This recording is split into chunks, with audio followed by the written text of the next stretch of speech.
सर्प, ये तो बहुत देखा है हम लोगों ने, पर पुराणों में इस बात की भी कहानी है कि पहली बार सर्प कहाँ से आए थे। तो एक कहानी है कि ऋषि कश्यप की पत्नियां थीं। एक पत्नी का नाम था कद्रू और दूसरी पत्नी का नाम था विंता। ये लोग ऋषि कश्यप के सारे पूजा पाठ में, तपस्या में उनकी मदद करते थे। एक दिन ऋषि कश्यप ने कहा दोनों से कि आप लोग इतनी मेरी मदद करते हैं, मेरे पूरे पूजा पाठ में मेरी सेवा करते हैं, आप लोग मांगिए आपको क्या वरदान मांगना है। वरदान में कद्रू ने 100 अंडे मांगे। उन्होंने कहा मुझे 100 ऐसे बच्चे चाहिए जो बहुत शक्तिशाली हों और जिनमें विष हो, जिनसे लोग डरें। कश्यप ने तथास्तु कह दिया। कद्रू को मिले 100 अंडे। उन सबको अलग अलग पोटलियों में रख दिया गया सेकने के लिए, ताकि वो हैच हो सकें, वो फूट सकें समय आने पे।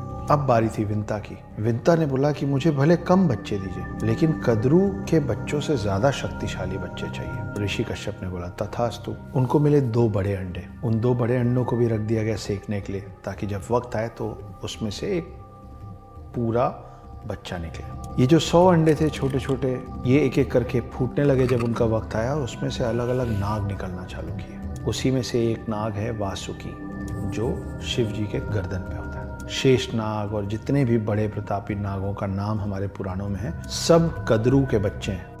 जब एक एक करके ये सारे अंडे फूट रहे थे और एक के पीछे एक नाग निकल रहे थे, तो विंता जो थी कद्रू की बहन, वो अधीर होने लग गई, वो इम्पेशेंट होने लग गई। उनको लगा कि ये हो रहा है, मेरे साथ ऐसा क्यों नहीं हो रहा है। और जब उनसे रहा नहीं गया तो उन्होंने अपने ही 2 अंडों में से एक अंडे को फोड़ दिया। उस अंडे से जो बच्चा निकला, उसका ऊपर का आधा बॉडी बना था और नीचे का आधा बॉडी अभी बन रहा था, मगर समय के पहले अंडा फोड़ देने के कारण ये अपाहिज रह गया। ये जब निकला तो इतना नाराज हुआ और ये बोला कि मैं आपके पास नहीं रुकूंगा, क्योंकि आपने मुझे पूर्ण नहीं होने दिया, और वो चला गया ऊपर।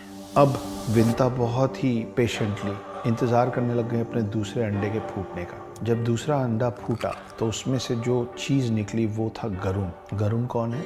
गरुण है विष्णु जी का वाहन। और जो गरुण का भाई था, जो पहले ही ऊपर जा चुका था, जिसका नीचे का शरीर नहीं है, उनका नाम है अरुण। आज की डेट में अरुण कौन है?